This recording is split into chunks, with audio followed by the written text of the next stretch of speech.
Alright, this is day 15 of 365.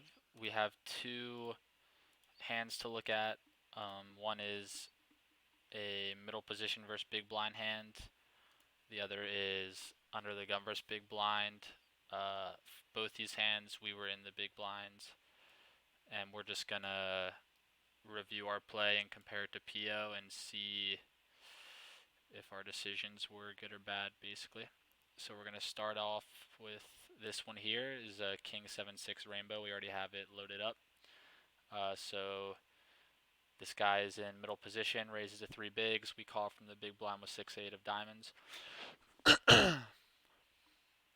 And he bets pot on the flop, which is, I think in theory it's fine, but this guy's a pretty terrible player, and like this isn't, I don't think he's balancing his strategy much here, and I expect this to be quite value heavy. But don't have much experience with this player, so not really sure. Either way, pair, backdoor flush draw, we can never fold here. But so we'll check. Pot's 55, and we did give him a pot size bet here, which is what he goes with. So you can see here in PIO, it just heavily favors this small size. And we can actually compare and see all of these hands are hands that heavily favor a small bet. Not a single combo or not a single hand here actually has this bet as a higher EV play. But I think in theory there are strategies where this sizing can be fine on a board like this with certain combos, but in general not the best strategy to implement. But anyway, he goes with a pot size bet. We have 6-8 of diamonds here. Interesting. So still a 10% raise frequency from big blind against this pot size bet. Wouldn't expect it to be that high. And some of the obvious raises here, like 2 pairs, top and bottom, actually preferring to just call. With the backdoor flush draw raise seems good, but without, PIO prefers a call at like full frequency. Other raises, so like 6s, 7s are pretty obvious ones. Some not so obvious ones maybe, like, well, I guess they are relatively intuitive. I just wouldn't expect these to be such high frequency versus a pot size bet. I would expect just like a lot more flat calling. 9-5 is a gutter. 8-5 open-ended, so still a decent amount of raising with these kind of lower combos. The weak 7x, weak 6x, 5-3 weak gutter, 4-3 weak gutter. But yeah, so like this portion of our range is where we're getting aggressive. 6-8 of diamonds is raising at a low frequency, but I'm pretty much just going to flat this combo always against a pot size bet, and we'll mix in some raises with it against like a 1/3 bet. So if we see here like the low frequency with 8-6 of diamonds, I expect this to be higher frequency if we are facing a 1/3 bet.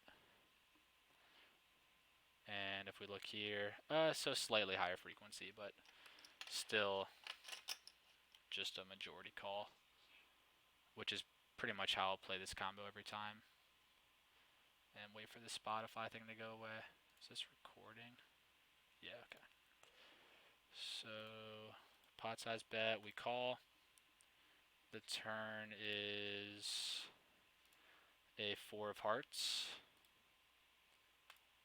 So we check, and I think we face another pot size bet here. Yeah, so we do. So another pot size bet, and oftentimes in PIO these like pair plus straight draw hands. So here we picked up a gut shot with the 4. Often these hands are going to be continuing versus a turn barrel. In this specific situation though, with a pot size bet on the flop, pot size bet on the turn, I wasn't sure whether this hand is a continue or not against like such a polarized betting strategy. So that's why I had saved this one and wanted to review it. So we'll take a look at what PIO would be doing with our specific combo. So we face a pot size bet, but on the turn I gave PIO a 76% pot bet and 150% pot bet. Just so we can see, these are like more common sizings I'm going to be facing on the turn in general.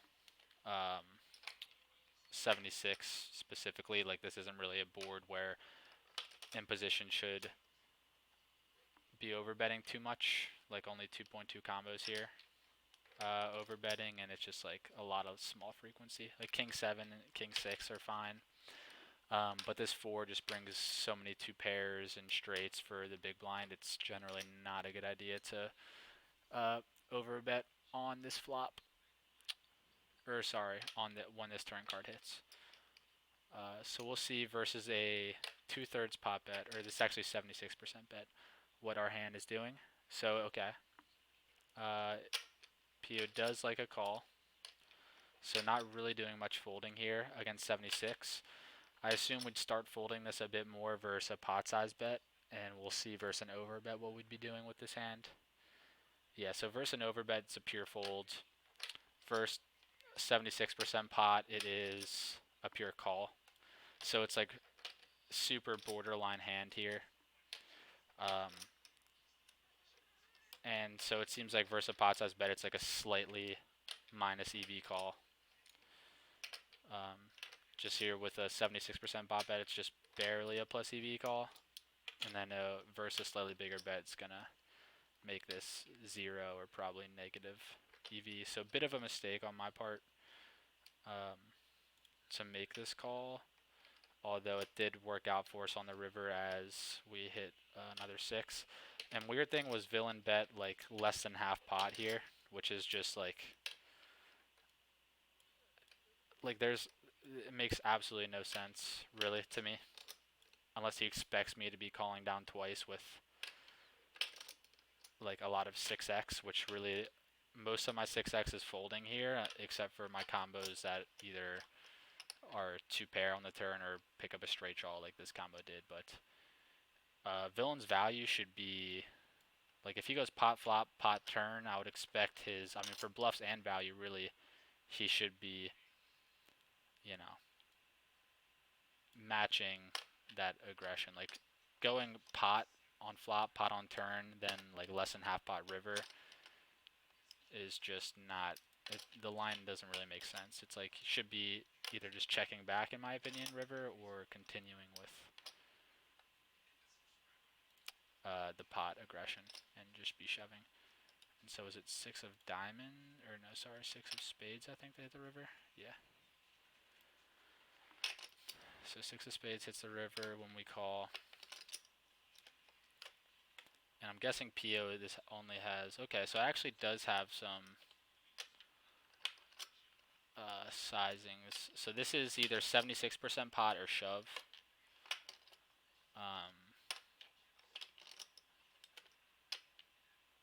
And yeah, like betting small here doesn't make sense really with any combos. So interesting. So we'll say like if we face this not all in, yeah, so our hand's just a pure shove, which we did. Got a fold. So our play was fine. It was a slightly minus EV call on the turn, but not that big of a mistake. Very, very close spot. And yeah, good to see that.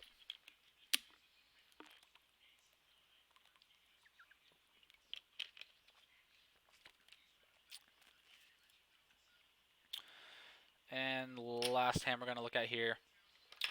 I wasn't sure about my turn decision here, so this guy's a pretty big whale, I think. But yeah, he open raises to 4 big blinds, so like you're not going to run into many good players doing that from under the gun. So actually, if I replay hand, we can look at his stats quick. Just to get, I don't know how big of a sample I have on this guy. 345, yeah, so he's 37 VPIP, 8 PFR. So definitely a weaker player. And anytime you see someone open raising to 4 big blinds from under the gun, basically a dead giveaway. They're probably not the best player. And then again, we face like another pot size bet essentially on this flop, which I don't think is ever supposed to be a play in theory on a board like this. And then on the turn we face another pot size bet, and I called with my king 8, which I'm almost 100% certain is a terrible decision. But yeah, we'll see what PO thinks. If I didn't have the nut flush draw here, I would have folded. The only reason I called was having nut flush draw just because we're dominating all of villain's weaker diamond flush draws that we want to stay in the hand for in case a diamond hits and we get his entire stack every time. Although when he raises 4 bigs from under the gun, and the ace of diamonds, king of diamonds are not cards he can have because one's on the board, one's in our hand. I just don't see any like flush draws. Like I doubt he's raising 10-9 of diamonds to 4 bigs under the gun. Like maybe like queen jack or queen 10 of diamonds, but we're pretty thin on combos that we're in good shape against here. So when we call this turn bet, we're almost always needing to hit a diamond. And as we can see, we even hit a king, but we just have to fold versus shove. Obviously, just because this guy is ace king, ace queen all day in this spot here. So yeah, let's take a look at PO.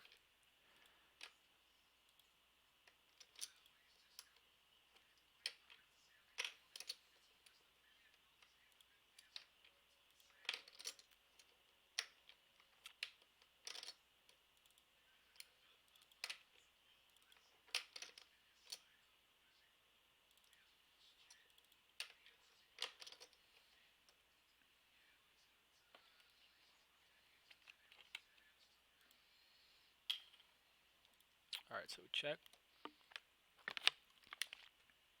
We face this large bet, which from the under the gun perspective, this actually is a pretty viable strategy, and PO prefers it to this size, which is very surprising to me. You don't see big bets like this on ace high boards often. It's like 33 range just seems to be so standard across all spots, all ace high boards at least for in position, but actually a good amount of large betting going on here. Yeah, so we face a big bet. We have king 8 of diamonds right here, which is actually able to raise at a decent frequency, but calls the majority of play, which is what we do. And the turn was, whoops, 3 of spades. So we check, we face another, like, it was basically a pot size bet, right? Yeah, basically a pot size bet. And again, I have 76% or over bet. And we'll look at what we're doing. And yeah, so king 8 of diamonds, just a pure fold. Like if we had king 3 of diamonds and picked up a pair on the turn, then this is fine. But, or like, yeah, king 4 of diamonds here that also has, well, actually it's double gutted, this one.